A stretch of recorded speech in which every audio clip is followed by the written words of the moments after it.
Hi, everybody. This is Rhonda Cobb, the Money Coach, and welcome to the show. Oh, you guys are going to love this show. It's going to be so interesting. But before I introduce our guest, let me remind you that the website is rcmoneycoach.com, and the website for Medicare is rcmoneycoach.com/Medicare, and that's where you sign up for those free things. Free is good. So sign up. You will love it. Now, joining us today is this wonderful person that I have gotten to know over the last couple of years. His name is Lincoln Lafayette. He is the president of Insured Brokerage, which is an FMO. And he is going to tell us about the FMO business done right. Now, to satisfy all of the small print, everyone already knows, yes, I am a licensed agent in Ohio, Michigan, and Illinois. And yes, Lincoln and I do work together. But we have him on the show because he's going to bring us valuable information that applies to all listeners. Okay, so I want you to all join me in welcoming Lincoln to the show. How are you today, Lincoln? I am fantastic, and I'm very glad to be with you here this morning. I know it's the busy season. It's all really crazy. So it's wonderful that you can be here during the busy season. And the first thing that people are really probably asking themselves is, how dare you use an acronym that I don't know what it is? So that's going to be the first thing that people are going to want to know. What is an FMO? It's a good question. We in the insurance industry certainly like our acronyms, that's for sure. Don't we, though? Yes, we do. The FMO stands for Field Marketing Organization, and you can hear these things interchangeably. You'll hear about an IMO, an independent marketing organization, or an SGA, a selling general agency.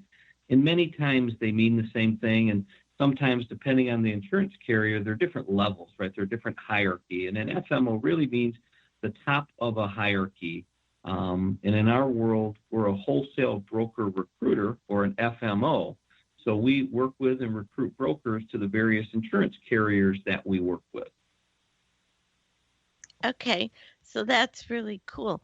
But now let me, say that over the years, of course, as an independent agent, it's really hard to function directly contracted to any particular carrier because they're not used to that, for one thing. And one little bitty person usually isn't going to be that exciting to them. So you get to know IMOs and FMOs pretty well as an independent agent. So tell us, we talked about this a little bit, but the difference between a good FMO and the run-of-the-mill FMO. Good. That's a great question, and give you a little bit of a backdrop of why insurance carriers, specifically in the senior space, meaning Medicare supplement, Medicare Advantage, prescription drug, even in the ACA or the Affordable Care Act, or Obamacare, as folks know it by, a lot of the insurance companies have kind of push the recruiting of and onboarding or bringing brokers to the carrier onto these FMOs or IMOs. And they did it because they gives them a variable cost structure from the insurance carrier perspective. Because some years they're more competitive than others. We become a variable cost structure in bringing producers to their platform. When they're really competitive, you bring a lot more producers their way. When they're not as much, you don't. So it gives them a lot more flexibility from a cost perspective. But so I just want to give you that backdrop. But good FMO and a bad FMO, we believe that an FMO needs to bring you value, and you should expect it as an independent broker. I know, Rhonda, you do. You do a great job with your clients, but you also expect from us to provide you value, just as your clients should expect you to bring them value. And so we believe it's our model that you got to be local. A lot of these national FMOs are, they're in Florida, they're in Nebraska, and they're good at what they do, but they're not local. They cannot possibly understand what's going on in Toledo, Ohio, or Fort Wayne, Indiana, or Cleveland, Ohio. So we believe that. That's one of our core things is in the states we're in Georgia, Ohio, Indiana, Michigan, we're local. We have people on the ground there to help and work with brokers. So we believe that's a big part of it. And then the other part, it's got to be more than a contract. And the contract means the insurance contract that we get the producer signed up with, whether it be Medical Mutual or Devoted or Paramount. The value has to be more than that contract. We have to provide you tools that you find useful. So we provide our producers with quoting tools where they can do quoting, no cost to them. Enrollment platforms is one of the newest things, to do a simplified enrollment platform that covers all the carriers. Lead programs that are very lucrative. We probably provide the best, most lucrative lead program in the market. And then, there's a host of other things. We try to get our folks that we work with connected to co-op dollars that the insurance companies have to offer. We also try to work on getting each of our producers involved with something that's appropriate to them. Some brokers like retail space. Some like doing the senior living facilities and presentations. Some like leads. So we really work with them on what's best for them and their business model and how they work. So I know it's kind of a long-winded answer, but I wanted to give you a little depth on that. Well, I just wanted to clear it up because, as if you've just been with somebody that serves as just an FMO and they don't believe in that value and differentiating of, agent A needs this, and this, but agent B needs that, and that in order to be their most successful selves, then it's possible that as an agent, you're not getting everything you need in order to be successful. And, that happened. And I was kind of at a standstill until somebody, introduced me to you. And I was like, wait a minute, Bob, this is different. Oh, I love it. Now it's like, bloom where you're planted. Let's get on with it, make a move. And it does make a difference to the independent agent. But what are some of the other reasons why an independent agent might be better served to utilize, an FMO instead of trying to go alone? Yeah, and that's a good question. A lot of brokers wonder about that too. What value does it cost me anything? And it doesn't cost the independent producer broker anything. We're paid FMOs or SGAs. We're paid by the insurance carriers. Like I said a minute ago, they've kind of offloaded some of that recruiting and bringing brokers to them to FMOs because it gives them a variable cost structure. So they really only pay us if we bring them producers that write business. So it really works well for them. So it doesn't cost the producer anything. And you get the benefit of both worlds. You can still get the value of working with the insurance company and their sales reps, because they do have some sales reps that support the brokers.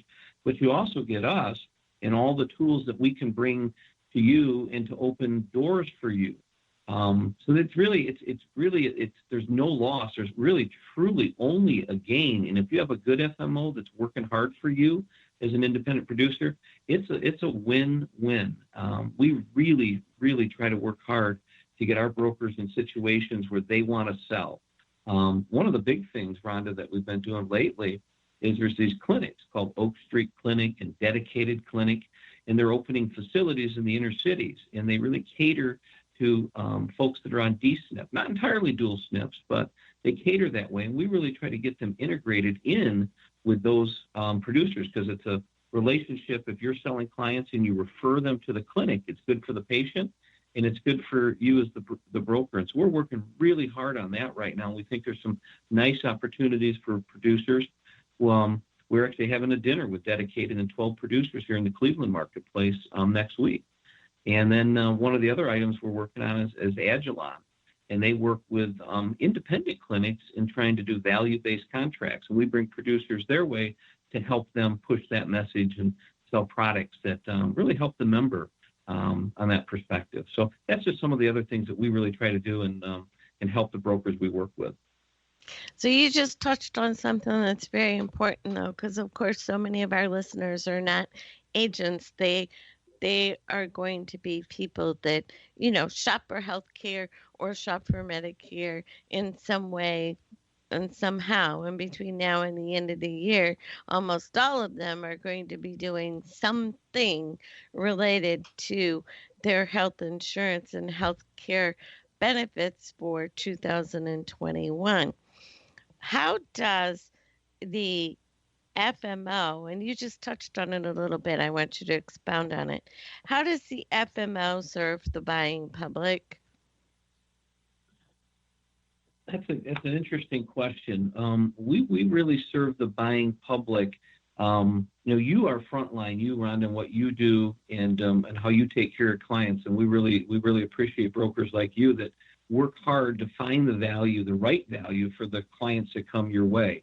And every product, a Humana product may not be right for one person, but is perfectly correct for the other, depending on the network or depending on the drugs the member takes. So we try to get our brokers in position to have tools to help their members or future prospects. And that is, these clinics that I was referencing a moment ago are fantastic in the marketplace. And if the member gets involved with one of these clinics, it can change their life.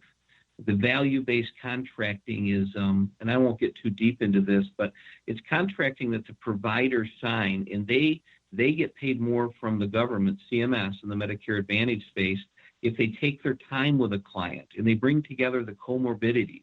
So unfortunately, many of our seniors have 3 and 4 or 5 different comorbidities, and many times the different doctors don't bring this together. So they're on medications that kind of fight each other. They're contradictive to each other. Well, these clinics and the value-based contract really help to bring this together to make sure there's a holistic approach for that member. So we've tried to get brokers involved with that so the members they sell products to can get involved with those types of situations. Which is very important because, some of my members or my clients, they look at it as, a puzzle. And one doctor only sees one piece of the puzzle, but if they're in one of those community programs and we can bring them to one of those programs, then their doctor can see the whole puzzle.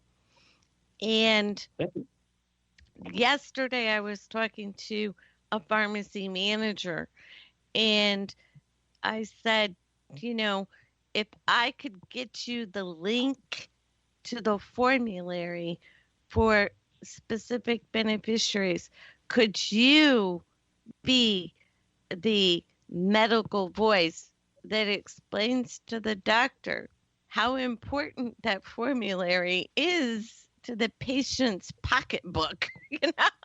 Because that doctor doesn't necessarily want to listen to the insurance agent say, hey, is there an option?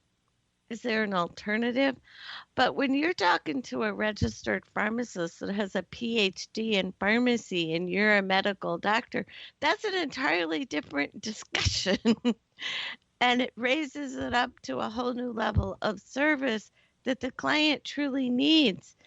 Because sometimes the most expensive medicine isn't going to do them any good if they don't buy it because they can't afford it. And if there's something less expensive in the formulary that's going to work almost as good or as good, and the pharmacist can say, yeah, let's give it a go, and the doctor will go, oh, okay, well, let me write the thing. I see that as a win-win, Yeah, so no question.